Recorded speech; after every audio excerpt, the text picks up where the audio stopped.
शुरू करेंगे इंडिकेटर से। इंडिकेटर मतलब क्या?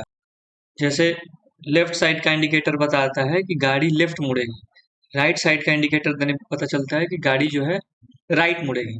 ऐसे इंडिकेटर किसी चीज को इंडिकेट करता है। तो हमारे केमिस्ट्री में इंडिकेटर्स वो होते हैं जो इंडिकेट करते हैं कि कौन सी चीज एसिड है और कौन सी चीज बेस है। देखिए, the indicator tells whether substance is acidic और basic by changing their colour और ओडोर। ओडोर मतलब स्मेल, या तो कलर में चेंज करे या स्मेल में चेंज करे, इससे पता चलेगा कि वो इंडिकेटर है। ठीक है। अब इंडिकेटर तीन प्रकार के हो सकते हैं, नेचुरल इंडिकेटर, सिंथेटिक इंडिकेटर और ऑल्फैक्टरी इंडिकेटर। नेचुरल इंडिकेटर का मतलब ही पता है, जो प्रकृति से आए, नेचर से ऑब्टेन हो। जैसे लाइकन से प्राप्त होता है क्या हमारा लिटमस, लिटमस आता है लाइकन से। टर्मरिक क्या है? एक नेचुरल इंडिकेटर है। सिंथेटिक इंडिकेटर जिसको लैब में बनाया जाए, नेचर से न मिले लैब में बनाया जाए। ठीक है। एग्जाम्पल में आ जाएगा मिथाइल ऑरेंज और फिनोफ्थलीन। ये सब इंडिकेटर्स कैसे हैं? सिंथेटिक वाले हैं। ऑल्फैक्टरी इंडिकेटर मतलब एसिड या बेस के प्रेजेंस में आके उनका क्या हो जाएगा, स्मेल चेंज हो जाएगा। ठीक है। इसका एग्जाम्पल आ जाएगा वनीला, ऑनियन या क्लोव। क्लोव मतलब लौंग, ये भी एक एग्जाम्पल होता है। आगे देखते हैं। सब जो है इंडिकेटर्स हैं। देखिए, लिटमस कैसा इंडिकेटर था? अभी हमने देखा, नेचुरल था, टर्मरिक नेचुरल था और रेड कैबेज नेचुरल। तीन नेचुरल इंडिकेटर है। क्या होता है? बेस में जो हमारा लिटमस होता है ब्लू हो जाता है। बेस में कैसा हो जाता है? ब्लू, और एसिड में हो जाता है रेड। टर्मरिक जो है बेस के प्रेजेंस में रेडिश ब्राउन हो जाता है। टर्मरिक बेस के प्रेजेंस में हो जाता है रेडिश ब्राउन, और एसिड में कोई चेंज नहीं होता है। Red cabbage is a natural indicator which turns green to yellow in base और turns red to pink in acid. Onion एक ऑल्फैक्टरी इंडिकेटर है। जो जो भी ऑल्फैक्टरी इंडिकेटर है, इनकी खास बात ये है कि बेस में इन सब का स्मेल खत्म हो जाता है। स्मेल बेस के प्रेजेंस में खत्म हो जाता है, और एसिड में अपना ही स्मेल रखे रहते हैं। Smell retained, smell retained, smell retained. Olfactory indicator कोई सा भी हो, ऑनियन हो, वनीला हो, क्लोव हो, अपने ओरिजिनल स्मेल को खो देंगे और एसिड में अपने स्मेल को मेंटेन रखेंगे। फिनोप्थिलीन जो है एक सिंथेटिक इंडिकेटर है। आप सुने होंगे रंगे हाथों पकड़ना। रंगे हाथों पकड़ना जो मुहावरा है, यही केमिस्ट्री से आया है, यहीं से। फिनोप्थिलीन क्या करता है? बेस में पिंक कलर का हो जाता है।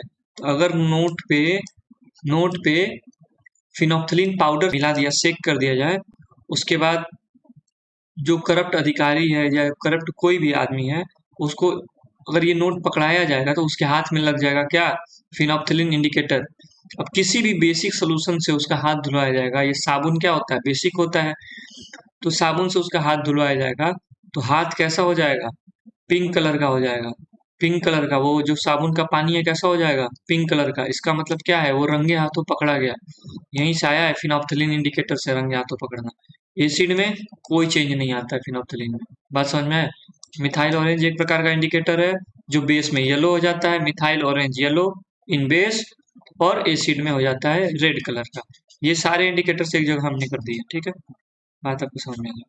अच्छा देखिए, एसिड्स एसिड्स क्या हो सकते हैं? एसिड्स हो सकते हैं कि लैब में बनाए जाए या नेचर से प्राप्त, है ना।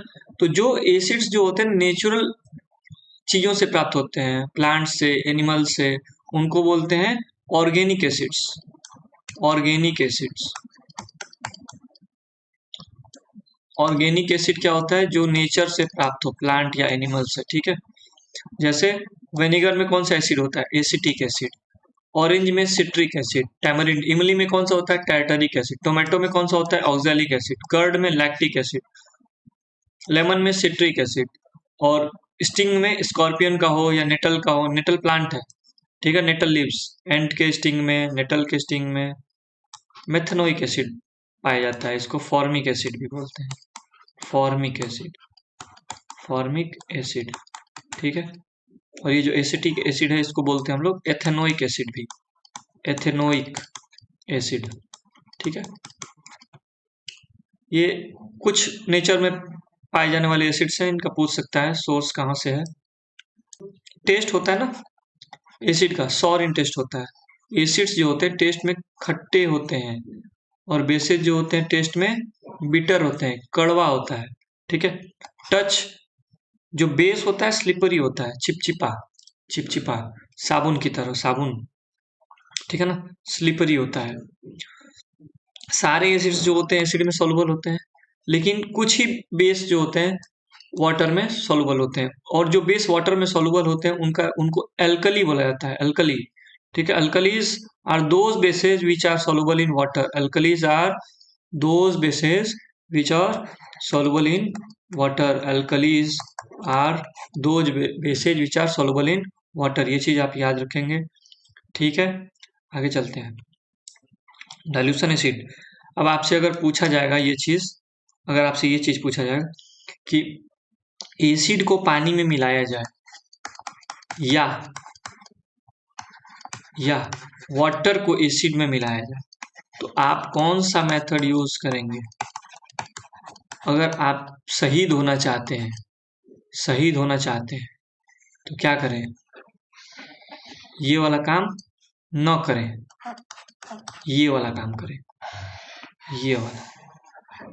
वाटर को जब एसिड में आप मिलाएंगे तो क्या होता है? If water is added to a concentrated acid the heat generated may cause the mixture to splash out and cause burns. The glass container may break due to excessive heat. मतलब ये इतना एक्सोथर्मिक प्रोसेस होता है जिसमें आप को जल जाने की आशंका है, आपका हाथ जल जाए, छींटे पड़ जाए, कितना खतरनाक होता है ना? तो इससे बचने के लिए हम क्या कर सकते हैं कि वाटर में एसिड को मिलाएं और कॉन्टिन्यूअस स्टीयरिंग के साथ मिलाएं, slowly slowly drop by drop acid water में ऐड करें और वाटर को स्टीयर करते रहें। इससे क्या होगा कि इवनली मिक्स होगा और स्प्लैश होने का खतरा कम रहेगा या नहीं रहेगा। ठीक है, और खासकर खासकर concentrated nitric acid, sulphuric acid और हाइड्रोक्लोरिक एसिड के केस में। ठीक है, अब क्वेश्चन आता है एसिड या बेस में अगर वाटर मिलाया जाए तो आयंस पे क्या फर्क पड़ेगा? H प्लस आयंस पे क्या फर्क पड़ेगा और OH माइनस आयंस पे क्या फर्क पड़ेगा? समझ में आया? H प्लस मतलब H3O पॉजिटिव, ये भी बोल सकते हैं हम लोग, H3 हाइड्रोनियम आयन, ये भी दोनों पे पूछ सकता है। इन दोनों आयंस पे क्या फर्क पड़ेगा? दोनों केस में इन दोनों आयंस का कंसंट्रेशन क्या होगा? कम होगा per unit volume. Per unit volume water बढ़ रहा है तो बेस में OH माइनस आयंस होता है, ये आगे देखेंगे अभी हम, और एसिड में H प्लस आयंस प्रेजेंट होता है, ये आगे देखेंगे। पानी मिलाने पे ये दोनों आयंस के कंसंट्रेशन में कमी आती है और पानी मिलाने के प्रोसेस को हम लोग बोलते हैं dilution. Dilution is the process of mixing water in acid और बेस। Got it? आगे चलते हैं। PH indicator. पीएच का मतलब होता है पोटेंज, जिसका मीनिंग होता है पावर। तो पावर ऑफ हाइड्रोजन, पीएच का फुल फॉर्म होता है पावर ऑफ हाइड्रोजन, जहां पी का मीनिंग होता है पोटेंज, जर्मन मीनिंग। ठीक है, ये एक ऐसा स्केल बनाया गया, आर्टिफिशियल स्केल, सिंथेटिकली बनाया गया जो 0 से लेके 14 तक शो करता है। ठीक है, विबग्योर आप पढ़े होंगे, रेनबो का कलर विबग्योर होता है। यहां से देखिए, VIBG, इधर लिख लिया, YO और R, ये रेनबो कलर का होता है इधर से इधर। ठीक है, क्या होता है? अगर स्ट्रॉन्ग एसिड रहेगा, और ये जो 7 बीच का देखो, विबग्योर में सबसे बीच में कौन है? ग्रीन है, ग्रीन है, ऐसे देखो, violet, indigo, blue, green, yellow, orange, red, 3 इधर येलो ऑरेंज रेड और 3 इधर ब्लू, इंडिगो, वॉयलेट। बीच में क्या है? ग्रीन। तो जो बीच का होगा वो ना एसिड होगा ना बेस होगा, वो क्या होगा? न्यूट्रल। न्यूट्रल, वो कैसा होगा? न्यूट्रल। तो जो न्यूट्रल होता है उसका, अब स्केल 0 से 14 तक है, बीच में क्या आएगा? 7 आएगा। तो 7 जो नंबर होता है वो होता है न्यूट्रल। यहाँ देखिए लिखा गया 7 जो होता है न्यूट्रल। ठीक है, अब इधर देखिए 7 से कम जो भी रहेगा, ये सारे क्या है? ये सारे क्या है? 7 से कम रहेगा, ये सारे एसिड्स। ठीक है, अब यहाँ देखिए 3 के बाद से 7 तक ये वीक एसिड है, और 0 से लेके 3 तक ये क्या है? 3.5 तक लगभग। ठीक है, 0 से लेके 3.5 तक क्या है? स्ट्रॉन्ग एसिड है, और 3.5 के बाद 7.5 7 तक क्या है? 3.5 के बाद से 7 तक क्या है? वीक एसिड है। ठीक है, आगे चलते हैं। इधर इधर इधर 7 के बाद से 14 तक क्या है? बेसेज है, और 7 से लेके 10.5 तक क्या है? वीक बेस है। और स्ट्रॉन्ग बेस या स्ट्रॉन्ग एल्कली कहाँ से शुरू हो रहा है? 10.5 से ऊपर। समझ में आ रहा है? समझ में आ रहा होगा। अभी इसको देख लेते हैं क्या होता है। इधर एसिड बढ़ेगा, इधर बेस बढ़ेगा। तो इसका मतलब 7 से इधर OH माइनस बढ़ेगा, H प्लस कम होगा, इधर OH माइनस का कंसंट्रेशन कम होगा और H प्लस का कंसंट्रेशन बढ़ेगा, ये काम होगा। ठीक है, आगे चलते हैं। ये पीएच स्केल है, कुछ चीजों का लिखा हुआ है, देखिए। HCl का वैसे नॉर्मल पीएच जो HCl बाहर मिलता है उसका 0 होता है, हमारे स्टमक वाले का 1 होता है। लेमन जूस का पीएच 2 के आसपास होता है, विनेगर का 2 और 3 के आसपास होता है, ये मतलब 3 मान लीजिए। वाइन का 4 होता है, कॉफी का 5 होता है। देखिए कॉफी एसिडिक है, बात समझ में आया। कॉफी को कोई बेसिक नहीं बोलेगा, कॉफी कड़वी होती है, लेकिन लोग बोलेंगे कॉफी तो कड़वा होता है तो बेस होना चाहिए, नहीं। कॉफी का पीएच कितना है, 5 है। मिल्क का पीएच देखिए 5 6 है, मिल्क का पीएच क्या है, 6 है। वाटर का पीएच 7 है, 7 और 8 के बीच में ब्लड का पीएच है। बेकिंग सोडा का कितना है, 9 है। मिल्क ऑफ मैग्नीशिया, यही एंटासिड है। मिल्क ऑफ मैग्नीशिया क्या होता है, जब पेट में स्टमक में एसिडिटी बढ़ जाती है तो हम लोग खाते हैं एक एंटासिड, डाइजीन, जो गुलाबी कलर का मिलता है, वो होता है MgOH का होल ट्वाइस, यही फॉर्मूला है। इसको बोलते हैं milk of magnesia, magnesium hydroxide. ठीक है, अमोनिया है, उसके बाद सोप है, जो सोप हम यूज करते हैं 11 12 के बीच में, या 12 मान लीजिए।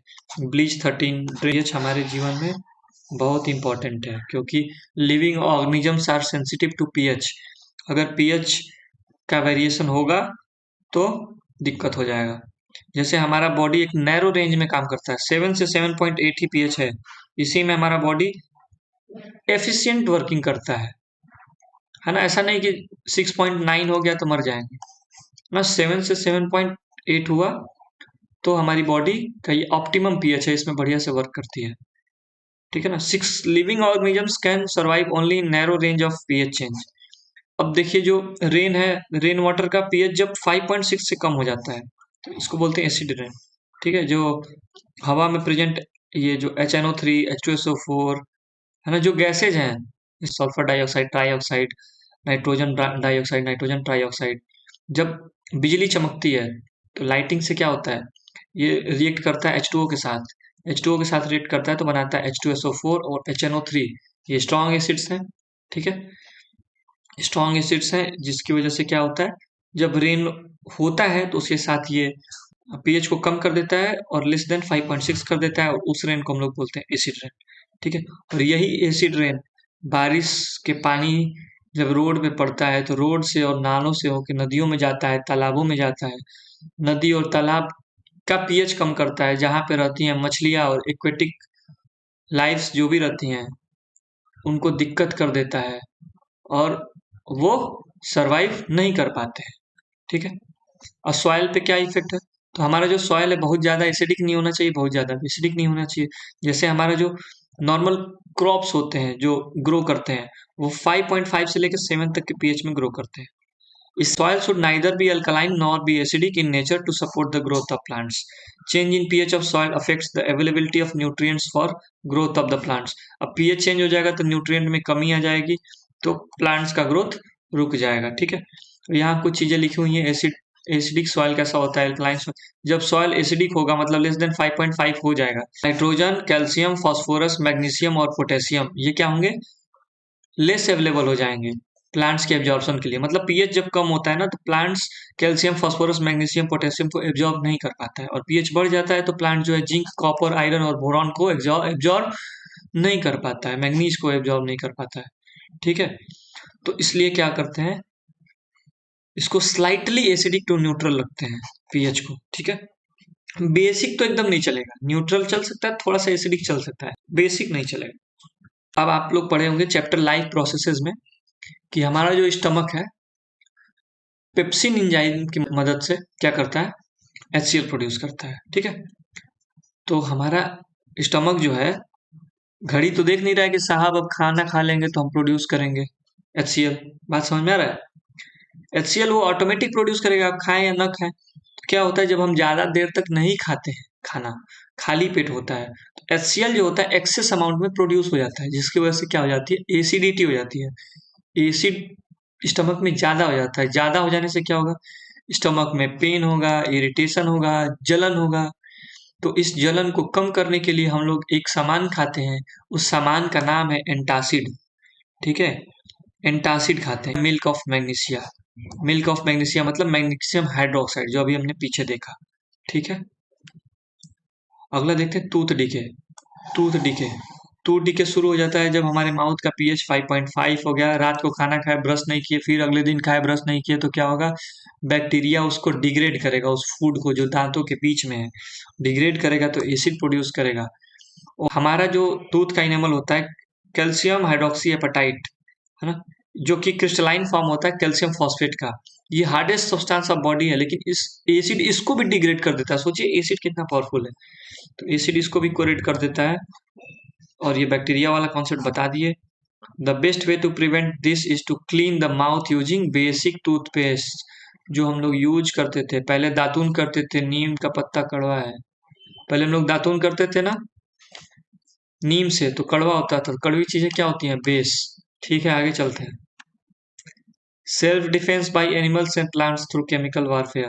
क्या होता है, कोई कोई प्लांट्स और एनिमल्स क्या होते हैं, अपने सेल्फ डिफेंस में एसिड्स का यूज करते हैं। जैसे नेटल प्लांट है, नेटल के लीव्स को हम छुएंगे तो ये हमारे हाथ में चुभ जाएगा, और चुभेगा तो उसके बाद जलन होगा। जलन क्यों होता है, क्योंकि इसके पास होता है फॉर्मिक एसिड। फॉर्मिक मतलब मेथनोइक एसिड, है ना। इसके नीचे ही इसका सोल्यूशन होता है, कोई पौधा इसके नीचे ही जस्ट पाया जाता है, वो बेसिक होता है, उसको हाथ पे लगा देने पे इसका इफेक्ट को न्यूट्रलाइज किया जा सकता है। ऐसे ही चींटी काट देती है, उसको छेड़ते हैं तो, है ना। बी काट देती है, ये देखिए बी, ये बी काट देती है, तो इसके स्टिंग में क्या होता है, मेथनोइक एसिड। ये क्या करता है, बर्निंग पेन करता है। ठीक है, फिजिकल प्रॉपर्टीज तो क्लियर हो गया होगा। एसिड्स का फिजिकल प्रॉपर्टी क्या होता है, एसिड जो होता है सॉर इन टेस्ट होता है, सॉर इन टेस्ट होता है। दूसरा दूसरा दूसरा ब्लू को रेड करता है, ब्लू को रेड, क्या, लिटमस को, ब्लू लिटमस को क्या करता है, रेड करता है। एसिड जो होता है ब्लू लिटमस को क्या करता है, रेड करता है। और बस इतना ही, इतना ही फिजिकल प्रॉपर्टी में, इससे ज्यादा तो जानना नहीं है कुछ।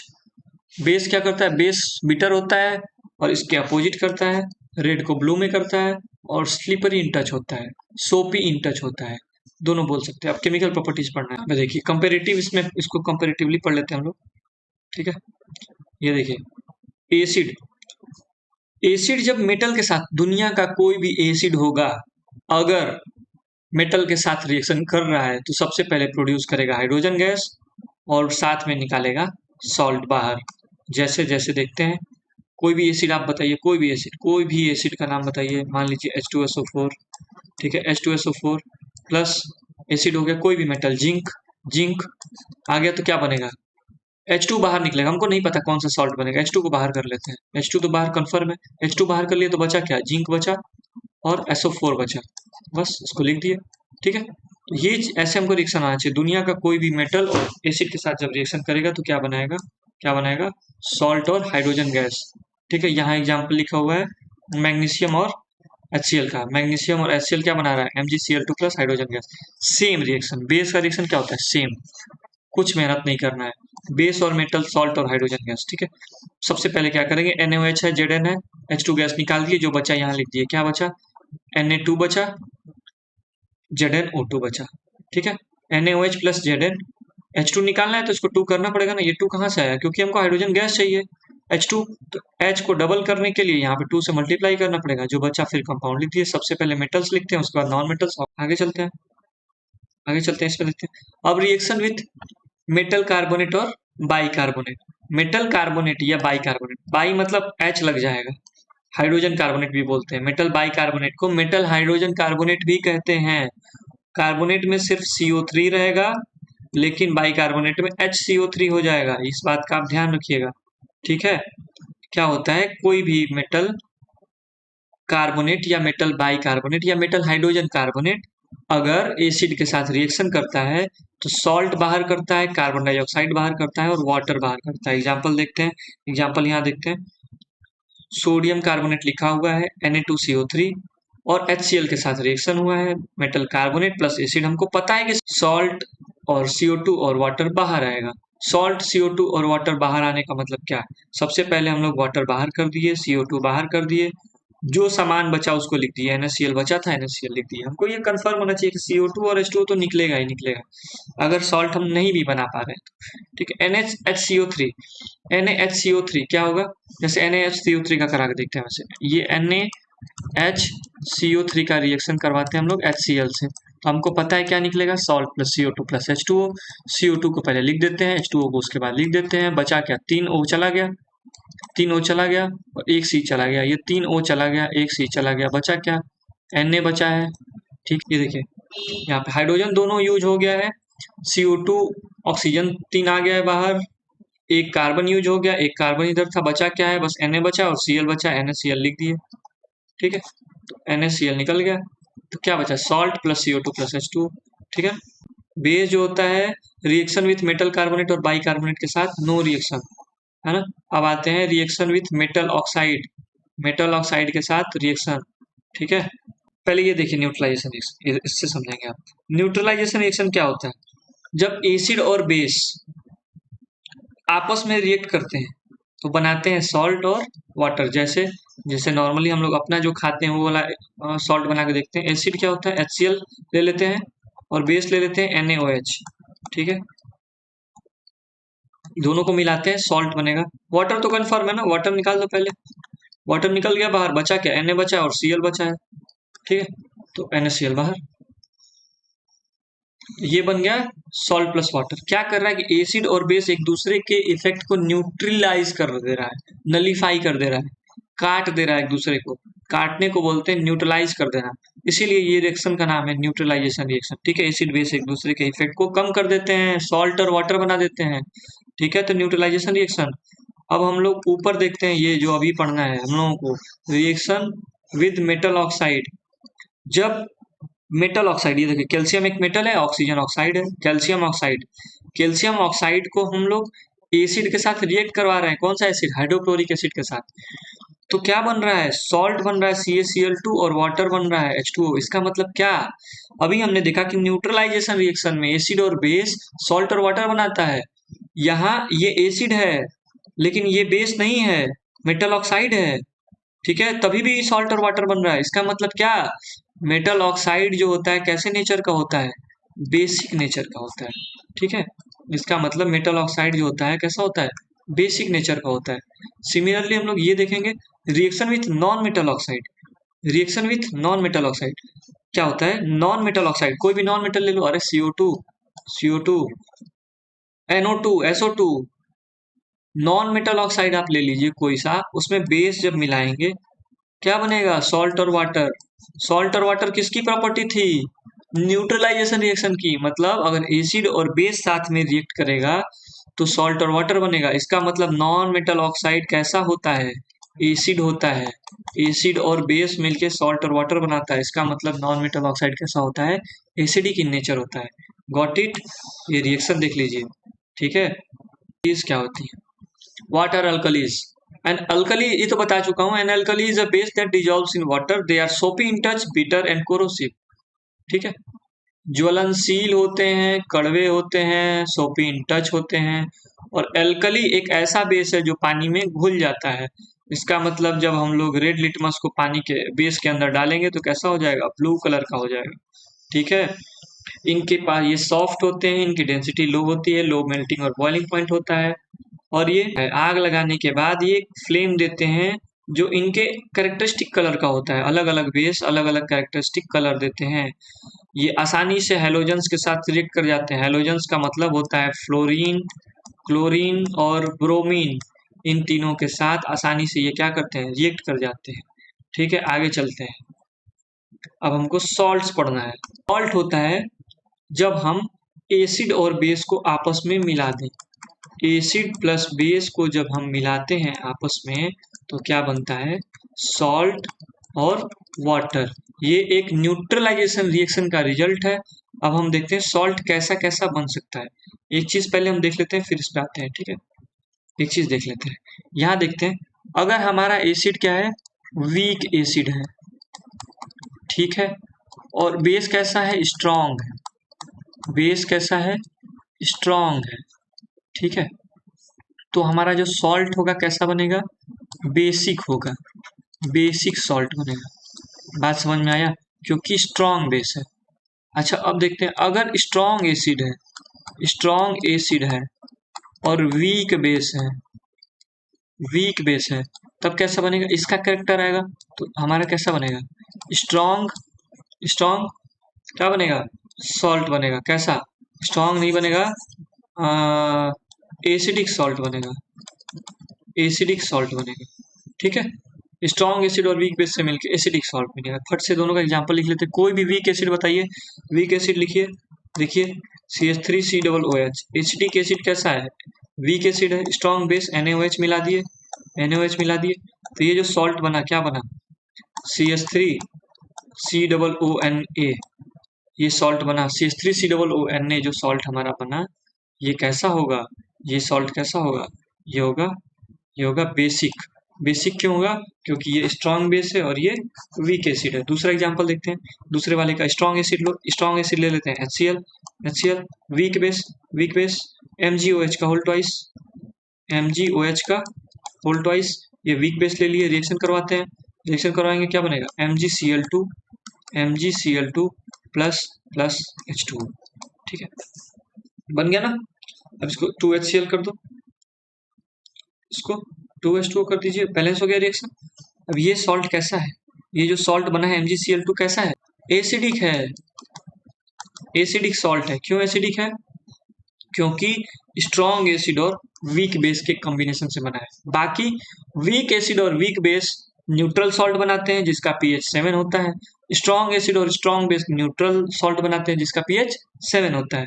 उम्मीद करते हैं आपको समझ में आ गया होगा। अब आते हैं अपने कॉमन सॉल्ट। सोडियम क्लोराइड इसका केमिकल नेम है। इसी को हम लोग खाते हैं, अपने खाने में यूज करते हैं। ये बनता कैसे है? ये HCl और सोडियम हाइड्रोक्साइड के कॉम्बिनेशन से बनता है। ये रिएक्शन देख चुके हैं। वैसे तो इसको समुद्र से निकाला जाता है, ऑब्टेन्ड फ्रॉम सी। गांधी जी ने नमक का आंदोलन किया था भैया, समुद्र से निकालने के लिए। It is widely use in food industry as food preservative की तरह इसको यूज किया जाता है। और ये साथ ही साथ हमारा जो NaCl है ये बहुत सारे और सॉल्ट्स को बनाने में हेल्प करता है। बहुत सारे रॉ मटेरियल हमको देता है, जैसे सोडियम कार्बोनेट देता है, सोडियम हाइड्रोजन कार्बोनेट देता है, क्लोरीन गैस देता है, ब्लीचिंग पाउडर देता है ना। और एक कॉस्टिक सोडा देता है। कॉस्टिक सोडा मतलब सोडियम हाइड्रोक्साइड भी दे देता है। कौन? हमारा NaCl। ये सब इसी से बन के आते हैं। आगे देखते हैं कैसे ये सब बनते हैं। ठीक है, जैसे कॉस्टिक सोडा देखते हैं। ठीक है, कॉस्टिक सोडा का केमिकल नाम है सोडियम हाइड्रोक्साइड। फॉर्मूला होता है NaOH। जब हम लोग ये ब्राइन सोल्यूशन लेते हैं, ब्राइन सोल्यूशन लेते हैं, ब्राइन BRINE, ब्राइन सोल्यूशन क्या होता है? जब नमक को पानी में मिला दिए, NaCl को, ठीक है, जब नमक को हम लोग पानी में मिलाते हैं तो बन जाए, ये नमक था ना, इसको पानी में मिला देते हैं। ये नमक को हमने मिला दिया पानी में, इसको, ये पानी में मिल गया। अब क्या हुआ? नमक का सोल्यूशन बन गया। ठीक है, अब इसमें हम लोग क्या करेंगे? इसका इलेक्ट्रोलाइसिस करेंगे। ये है एनोड, ये है वाला है कैथोड निगेटिव, एनोड पॉजिटिव। ठीक है, अब क्या होगा? ये NaCl टूटेगा और पानी में है तो ऑलरेडी पानी के पास क्या है? H2O है। H2O टूटेगा H प्लस में और OH माइनस में। H2O टूटेगा H प्लस OH माइनस में और NaCl टूटेगा Na प्लस में और Cl माइनस में। इलेक्ट्रोलिसिस करने पे टूट जाएगा। प्लस वाली चीजें जाएंगी माइनस की तरफ, तो मतलब हाइड्रोजन H प्लस इधर जाएगा और कैथोड से निकलेगा हमारा H2 गैस। ठीक है, H2 गैस यहाँ से निकल जाएगी और नीचे जो होता है Na बचा है और OH बचा है। Na और OH एक साथ कंबाइन होके इधर से निकल जाते हैं। Na और OH एक साथ कंबाइन होके बगल से निकल जाते हैं, यहाँ से NaOH हमको मिल जाएगा। ठीक है, तो हमको कॉस्टिक सोडा यहाँ से मिल जाता है। तो इस प्रोसेस का नाम क्या है? क्योंकि इस प्रोसेस में क्लोरीन गैस भी बन रही है। ये जो Na के साथ Cl लगा था, Cl कहाँ गया? इधर से। H2 गैस इधर से निकली तो एनोड से कौन सी गैस निकली? पॉजिटिव वाले से। Cl माइनस जुड़ के Cl2 गैस आपस में निकल गई। तो Cl2 गैस इधर से निकल गई, H2 गैस इधर से निकल गई। तो क्योंकि इस प्रोसेस में एक क्लोरीन का फॉर्मेशन हो रहा है, क्लोरीन बन रहा है और इधर क्या बन रहा है? एल्कली मतलब बेस। कौन सा बेस? Sodium hydroxide. तो इस प्रोसेस का नाम है क्लोर अल्कली प्रोसेस। लिखा है when electricity is pass through an aqueous solution of NaCl which is called brine, it decomposes to form NaOH। This process is also called chlor alkali process. इसका reaction ये है NaCl H2O, और यहाँ पे लिखेंगे electricity, arrow के ऊपर NaOH plus Cl2 plus hydrogen gas. ठीक है, यूज क्या है? यूज क्या है कॉस्टिक सोडा का? It is use for making soaps and detergents, paper and fibres. It is also use for degreasing metals, bleaching powder. अब देखिए, वहां अभी पीछे हमने देखा कि वो जो ब्राइन सोल्यूशन था, यहाँ से वहां एनोड से क्या निकल रहा था? Chlorine gas. क्लोरीन गैस निकल रहा था ना, उसी क्लोरीन गैस का यूज यहाँ कर लेंगे हम लोग। क्लोरीन गैस का यूज कर लेंगे, क्या करेंगे? ब्लीचिंग पाउडर जो होता है, इसका केमिकल नाम होता है calcium oxy chloride. Calcium oxy chloride इसका नाम होता है, केमिकल फार्मूला होता है CaOCl2। CaOCl2 इसका केमिकल फार्मूला होता है। क्या होता है? जब हम लोग स्लैग लाइन जब CaO प्लस H2O करते हैं तो ये बनता है कैल्शियम ऑक्साइड में पानी मिलाते हैं तो CaOH का होल ट्वाइस बनता है। तो स्लैग लाइन में जब क्लोरीन गैस पास किया जाता है तो ये बन जाता है ब्लीचिंग पाउडर और वाटर बाहर हो जाता है। ठीक है, यहाँ से हमारा ब्लीचिंग पाउडर मिल गया, कैल्शियम ऑक्सीक्लोराइड। इसका काम क्या होता है? ब्लीचिंग पाउडर का काम ब्लीचिंग करने में, मतलब make drinking water germ free, और ये ऑक्सीडाइजिंग एजेंट भी है, और ये पेपर इंडस्ट्री में भी यूज होता है। पेपर इंडस्ट्री में ब्लीच करने के लिए यूज होता है। पेपर इंडस्ट्री में पेपर जो हम लोग पेज पे लिखते हैं वो व्हाइट कलर का कैसे हो जाता है इतना व्हाइट? उसको ब्लीच करना पड़ता है भाई। तो ब्लीचिंग पाउडर यूज करेंगे कि नहीं करेंगे? करेंगे। आगे चलते हैं बेकिंग सोडा पे। बेकिंग सोडा देखते हैं। बेकिंग सोडा क्या है? इसका नाम है केमिकल सोडियम हाइड्रोजन कार्बोनेट, या कोई बोलेगा सोडियम बाइकार्बोनेट, तो अलग दुनिया से नहीं आया है।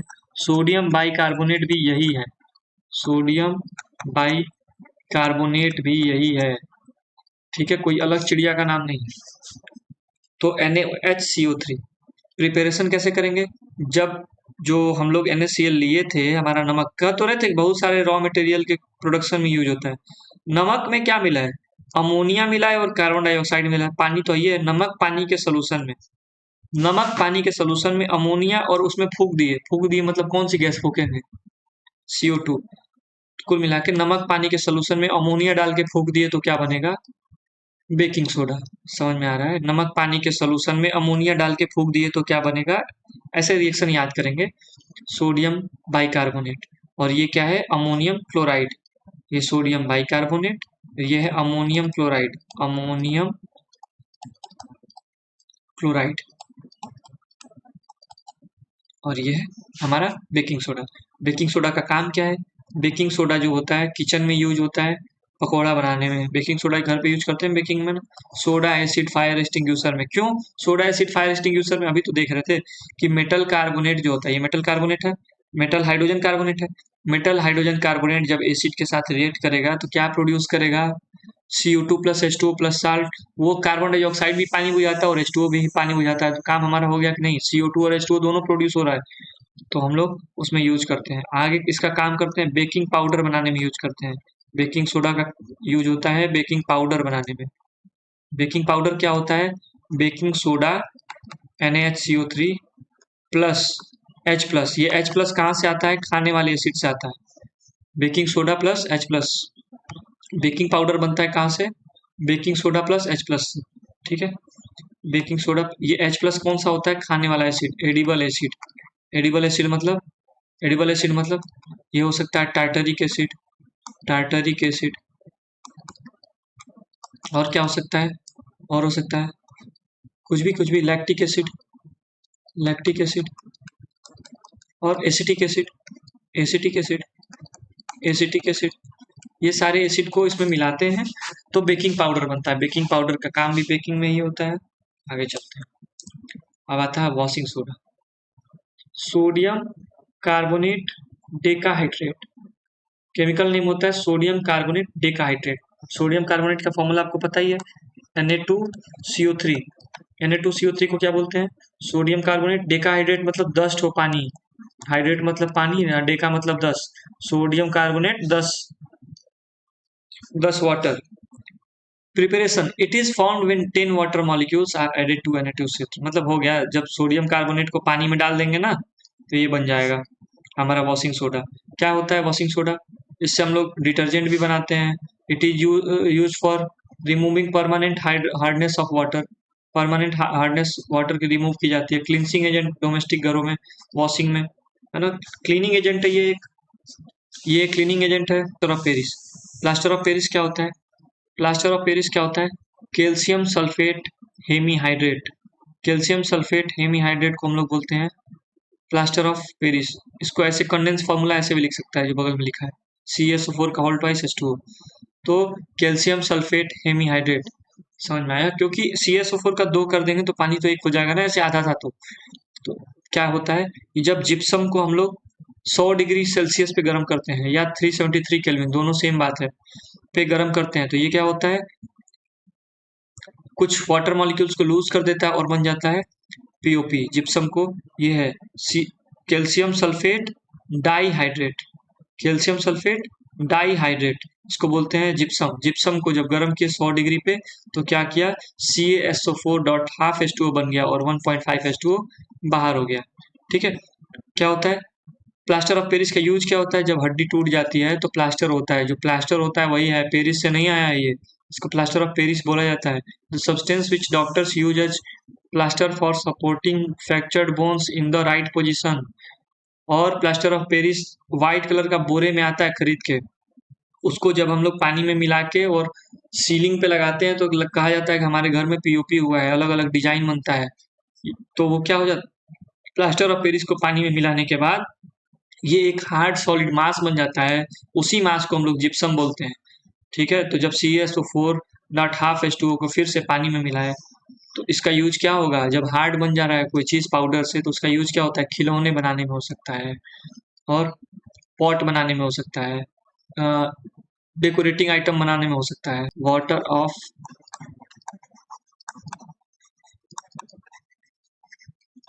ऑफ क्रिस्टलाइजेशन क्या होता है कि कुछ सॉल्ट्स ऐसे होते हैं, कुछ सॉल्ट्स जैसे इसी को देखते हैं, CaSO4 डॉट हाफ H2O। ये क्या है, ये हाफ H2O क्या है ना, FeSO4 डॉट 7H2O। ये 7H2O क्या है, Na2CO3 डॉट 10H2O। तो ये जो हाफ H2O, 7H2O और 10H2O है ना, ये क्रिस्टलाइन वाटर कहलाता है। ये वाटर आपको छुएंगे तो फील नहीं होगा, ये क्रिस्टल के फॉर्म में होता है।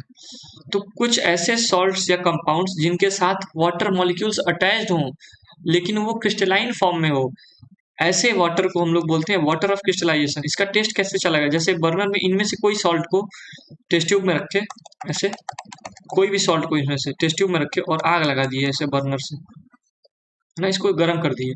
तो गर्म करेंगे तो क्या होगा, जो सबसे पहले क्या उड़ेगा, ये जो वाटर मॉलिक्यूल्स है ना, ये सबसे पहले वेपर बन के उड़ना शुरू होंगे।